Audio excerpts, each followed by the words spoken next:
1. Positive thinking. Thinking is at once an art and a science. It involves brooding, imagination, and reasoning. Brooding, sheer daydreaming, leaves the process of thinking as a piece of art rather than anything else, whereas the rationalistic attitude of the thinker at once shifts the art of thinking to the level of science. Imagination, in general, happily blends it into an amiable and enchanting combination of art and science, especially because imagination is the mother of invention. So many great things have evolved even from erroneous-looking imagination. If imagination were not there, nothing in actuality would exist. The very breath of life has evolved and unfolded itself from God Almighty's playful imagination. What was the Big Bang if not his fancy that erupted itself into the Word and in light? Are we not the products of his magnificently creative flight of fancy? Much can be endowed to imagination than to actuality. Leisure, lethargy, and loneliness compose the embryo where brooding is generated. And being once germinated, it has a tendency to thrive either for lack of recognition or because of excessive recognition. When once recognized, it easily finds an outlet by its multitudinous means. It is there amidst all the tumultuous sensations, that its vastness keeps on emitting response, which adds to its breeding and domestication. But then a miracle happens. The very vastness of sensations makes brooding be bored of itself, especially when brooding seeks refuge in silence, which comes handy to the meditative, incubating soul, and the germination that now takes effect is enlightening to the very root of one's being. Amidst this enlightening silence it is, that the human soul seeks repose, a sort of serenity, which makes one relinquish not just the multifarious multitude but even one's own identity. And here it is that the art of brooding is converted into something constructive. But brooding is not thinking, though it very much sounds like that. For thinking involves self-will, which is mind's creative ability. Daydreaming involves dullness, which is unproductive in its very essence. So be not a prey to these twins. Rather keep imagination on its wings without ever being in its sway. Imagination has a trait in it, which makes it a bad master. Hence never permit imagination to carry your wakefulness away on the wings of poesy, especially if you intend to be a man of intrinsic substance, a harbinger of inner happiness, which is much in tune with your essential nature. Let us learn to think, and to think on positive lines. When in company with imagination, let our imagination be constructive in its essence, for constructive visions lead to creativity which gives things their value. Life simply cannot afford to be anything else but creative, for in the very embryo of creativity rests the great positive, the perfection par excellence, that generates motion, thus pronouncing life to originate activity. So start thinking on positive lines. Use your reasoning, the power you, a human being, is endowed with. Reason things out. Reflect upon your ideas, consider and contemplate over your sentiments, and shrink not from putting your analytical energy to test. Evaluate yourself at every step and ask yourself a question. Are you really proceeding on positive lines? And things will ever turn out into something good, something substantial, something virtuous and graceful, for life is full of grace. Let not that grace be marred away by hollow negations. Admonish yourself against accepting the not, for that would be accepting negativity. Forget not. Everything is, if you are. And you sure are, for you are that positive. Stand firm, secured, and keep negativity ever out of bounds. That is where it belongs. You are the offspring and inheritor of affirmation. Within you does reside the positive ever anxious to escalate you from the negativity you ever remain in contact with. Yes, around you is all negation, the unsubstantiated nullity ever clutching you to its sides. It is because of its constant touch, the affiliation that you have created within you for this hovering negative, the opposite pole, that you seem to have lost track of your real self.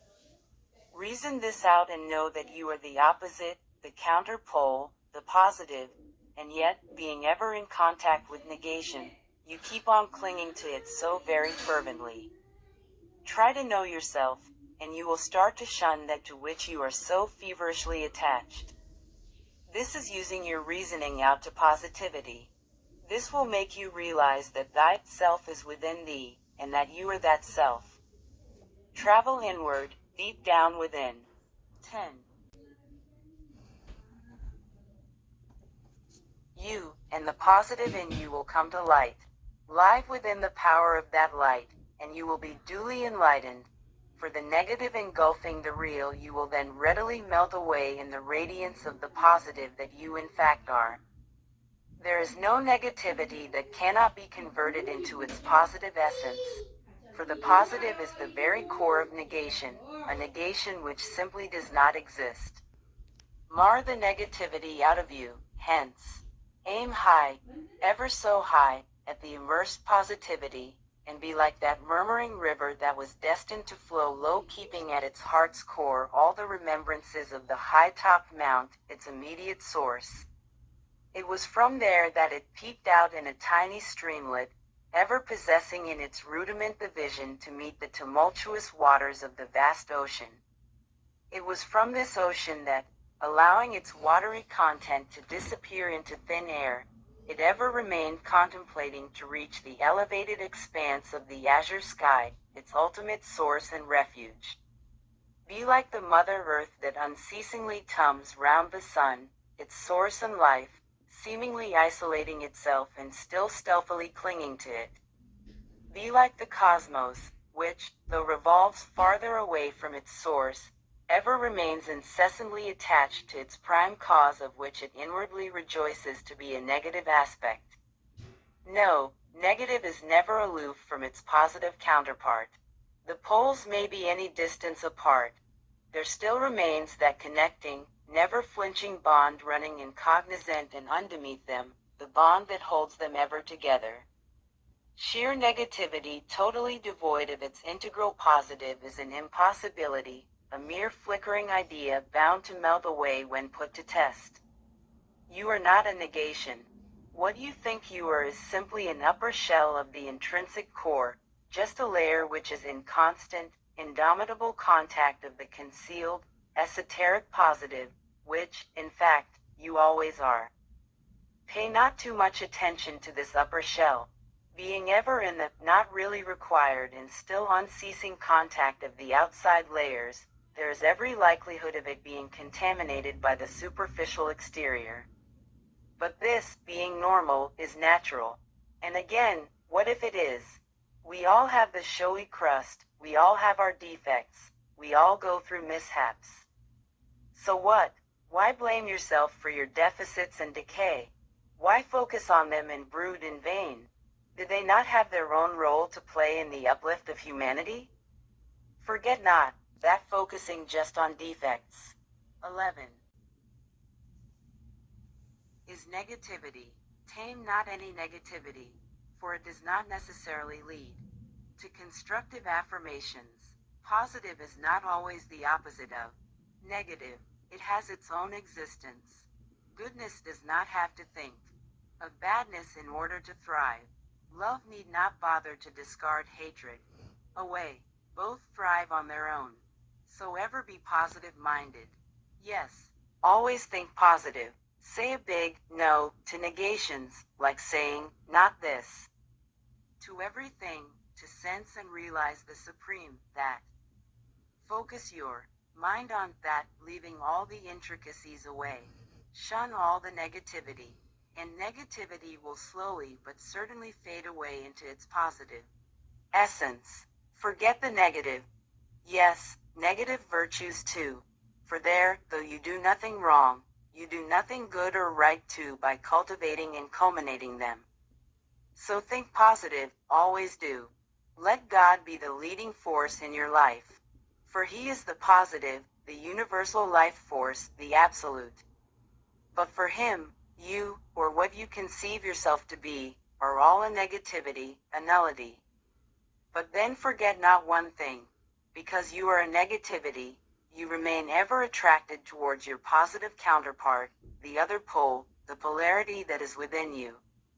It is this diametric drag, which incessantly keeps on pulling you, dragging you towards it by unceasingly creating a magnetic flux between the seemingly opposite you.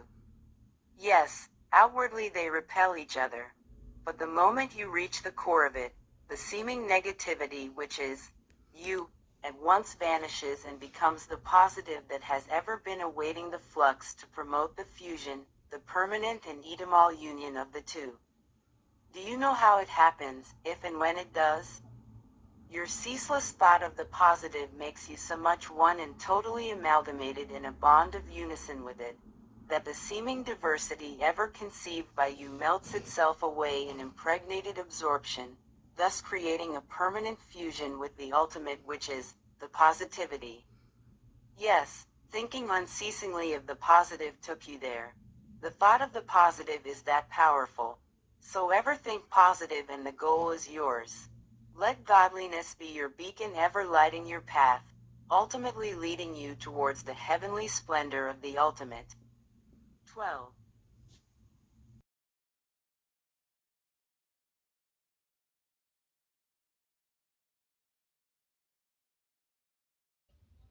Thank you very much for watching. Have a good and great day.